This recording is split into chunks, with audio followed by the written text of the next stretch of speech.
Olá, boa noite. Eu sou a Renata Cardinale, esse aqui é o canal de Própria Paz.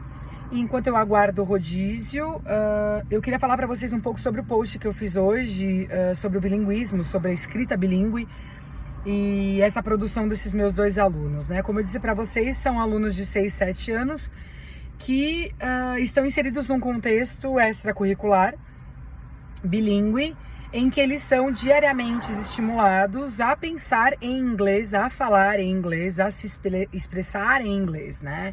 E a fazer novas conexões também por meio da língua inglesa. Então, eles aprendem a língua inglesa da mesma forma que eles aprenderam a língua materna, né? Nenhuma mãe fica horas lá mostrando o copo, falando water, water, water, water, até essa criança entender. Ela simplesmente pega o copo de water e ela entrega pro seu filho beber, né? E é assim que funciona, né? Num linguajar bem básico, né?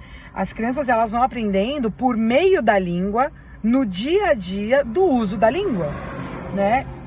Então, eu trabalho no contexto bilíngue desde o início da minha carreira, é algo que eu gosto bastante. Eu acho interessantíssimo ver o progresso das crianças, ver a forma como elas se apropriam desse segundo idioma e em momentos inesperados.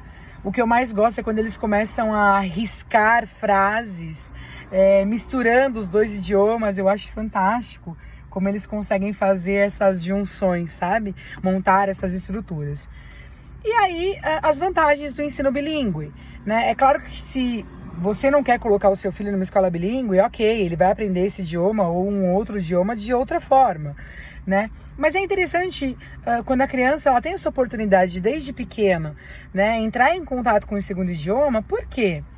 Porque na primeira infância é quando o cérebro está se desenvolvendo da forma mais voraz, da forma mais rápida. Então a tendência é que ela consiga se apropriar desse idioma de forma mais rápida, né? Então ela vai aprender da mesma forma que ela aprende essa língua materna. É como se ela tivesse dois seres humanos, né, atuando no cérebro dela. E a gente percebe que as crianças que vivem esse contexto bilíngue são crianças que têm uma atenção muito maior diante das diferentes situações. A gente percebe que são crianças que conseguem se adequar com maior flexibilidade a diferentes contextos. Porque elas desenvolvem uma habilidade de esperar, elas desenvolvem uma habilidade de fazer conexões, compreender aquilo para então se expressar, sabe? Então vira e mexe, quando eu tô falando alguma coisa na sala e eu percebo que o meu aluno tá me olhando dizendo, é para fazer aquilo, né, Rê? Às vezes ele não entendeu a estrutura inteira da frase, mas uma palavra conectada com outra fez com que ele compreendesse o que ele deveria fazer. E para isso ele precisou de mais atenção, ele precisou de um pouco mais de tempo. Então a gente percebe que crianças que estão inseridas em contextos bilíngues, elas têm uma maior facilidade para aguardar. Elas têm uma maior facilidade para desenvolver a atenção. Elas conseguem fazer ao longo do dia um uso da atenção maior do que aqueles que são monolíngues, né? São crianças que acabam tendo uma maior facilidade de comunicação. A gente percebe que a área da linguagem para as crianças que vivem esse contexto bilíngue é uma área mais desenvolta, é uma área mais leve, mais tranquila. A criança inserida nesse contexto, ela desenvolve uma capacidade maior de interagir, né, de soltar a língua, né, nesse português claro. Além dessa apropriação cultural, né? A criança que vive num contexto bilíngue, ela tem uma facilidade maior de se apropriar de outras tradições, de outras histórias, né, de se apropriar de outra cultura, né? E tem uma frase que eu gosto bastante de pensar sobre, que é: a gente só quebra preconceitos, a gente só transcende quando a gente se apropria de algo, né? Então, quando eu vejo que uma criança, no meu contexto, ela se apropria do inglês, eu vejo que ela tem uma facilidade maior de ouvir músicas, de ler textos, livros, histórias. Ela tem uma facilidade maior para se colocar na roda, até quando ela não entende, percebe que ela diz: não tô entendendo nada que você tá falando, Renata. E aí eu digo: então presta atenção que eu vou te ajudar. Eu trabalho muito com gestos, né? Eu sou muito gestual, trabalho muito com mímicas, né? E é interessante quando eles dizem: Renata, eu não entendi nada. E aí, de repente, quando eu faço uma mímica, eles: tá, né? Então, O ensino bilíngue é extremamente interessante, assim, para você que tem um pouco de preconceito, para você que acha que é bobagem, ele aprende quando crescer. Sim, ele pode aprender também como eu aprendi, como talvez você também tenha aprendido, mas a gente percebe que há uma facilidade. A gente percebe que a criança, quando aprende desde pequeno, ela se torna um ser mais flexível, ela se torna um ser mais tranquilo, ela tem uma melhor escuta, ela consegue fazer uma distinção de sons maior do que aquele monolíngue, né? Para se apropriar de músicas. Então, às vezes eu passo música lá em casa, ó, na sala de aula, que eles falam: ah, Renata, ele falou isso, né? E eu falo: que mais que você entendeu? Né? Às vezes eu faço filmagens e o que eu digo assim para eles, a gente tem uma mania de ter bons respondedores, né? Então eu sempre busco fazer um esforço para ter bons perguntadores e comentadores, né? Num português bem basicão. E aí eu digo para eles assim: será que você consegue, ou será que você poderia me explicar esse seu trabalho usando as palavras que você conhece em inglês, usando as estruturas que você conhece em inglês? E aí eles falam: ah, tá. E de repente, quando eles começam a falar, eles se dão conta da quantidade de coisa que eles sabem. Sabe? E sabe aquela vergonha de tipo, não, vou me expor, que eu vejo que é o que muitos adultos têm? Quando eles aprendem desde pequeno, essa vergonha, ela deixa de existir, ela passa a ser secundária, sabe? Porque eles estão tão envoltos naquele contexto, aquilo é tão normal, falar tipo, where's my bag, Renata, where's my bag, cadê minha mala?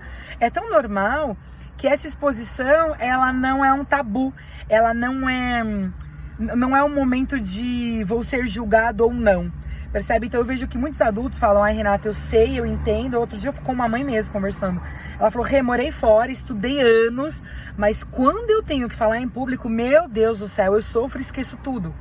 As crianças que nascem nesse contexto bilíngue, você percebe que elas têm uma facilidade de exposição muito maior, né? Elas conseguem subir no palco e cantar e se expor e fazer uma apresentação de forma muito mais liberta, de forma muito mais tranquila, percebe? Então, para você que tem um preconceito com o ensino bilíngue, para você que acha que é uma bobagem, que de repente, não, ok, meu filho pode aprender, vai pesquisar um pouco, é muito legal.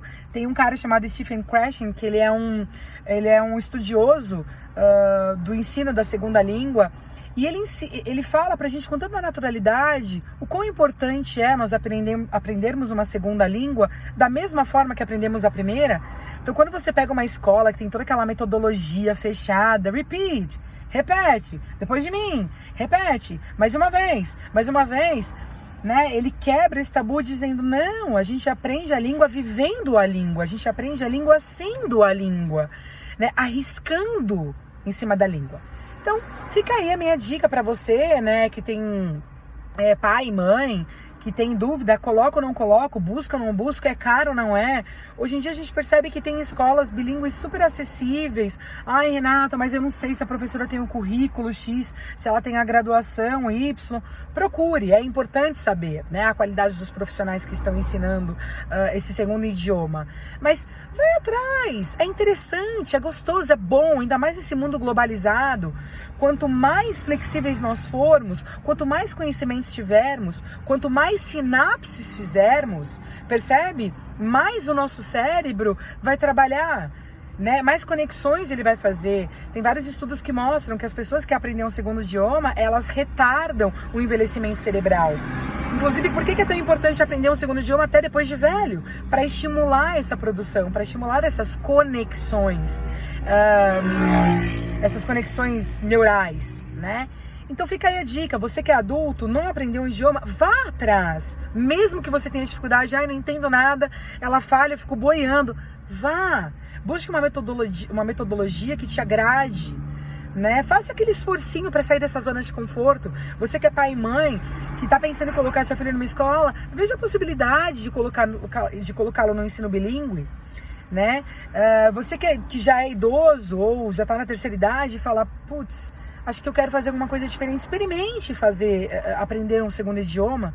Você vai perceber o quão mais rápido o seu cérebro vai ficar, né? Olha que legal, eu fui agora contando uma pessoal.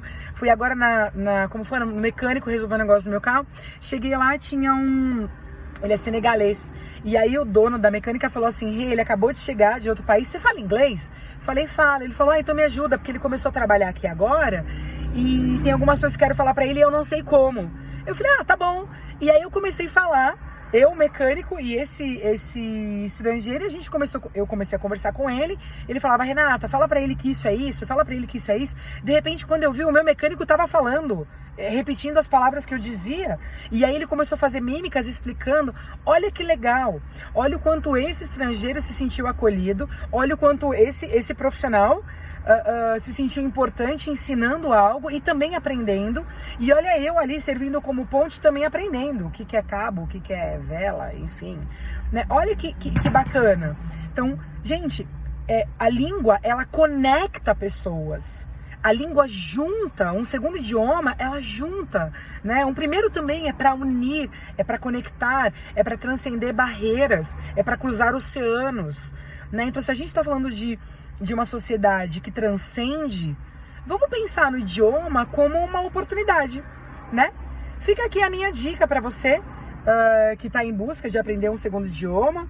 Fica aqui o meu chamado, né? Vale a pena, vamos transcender, vamos cruzar esses mares, vamos nos apropriar de novas culturas, né? É só nos apropriando que a gente deixa o tabu de lado, os preconceitos de lado, e é quando a gente percebe o poder que a gente tem de aprender e ressignificar, né, os nossos conhecimentos, né? Que nós sejamos capazes de fazer novas sinapses. Fica aqui a dica da Pro, um beijo, uma boa noite, obrigado pela atenção, tchau, tchau.